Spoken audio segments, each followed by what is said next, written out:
লাল বলের ক্রিকেটের প্রস্তুতি কিংবা টেস্ট টিমে প্রত্যাবর্তনের মঞ্চ হিসেবে রঞ্জি ট্রফিকে বেছে নেন ভারতীয় ক্রিকেটাররা। 4 দিন ধরে খেলা হয় একটি ম্যাচ, কিন্তু সেই 4 দিনের খেলা যদি শেষ হয়ে যায় মাত্র 90 ওভারেই, এমনটাই ঘটেছে রঞ্জি ট্রফিতে আসাম বনাম সার্ভিসেস ম্যাচে। 4 দিনের খেলা গড়ায়নি 1.5 দিনও। শুধু তাই না, 1.5 দিনেই হয় রেকর্ডে ঠাসা এক ম্যাচ।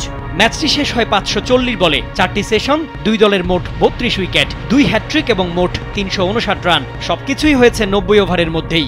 রঞ্জি ট্রফির ইতিহাসে এটাই সবচেয়ে কম সময়ের মধ্যে শেষ হওয়া ম্যাচ। নাটকীয়তায় ভরা এই ম্যাচে জয় পায় সার্ভিসেস। দল হারলেও 2 ইনিংসে আসাম অধিনায়ক রিয়ান পরাগ আগুন ছড়ানো বোলিংয়ে নেন 7 উইকেট।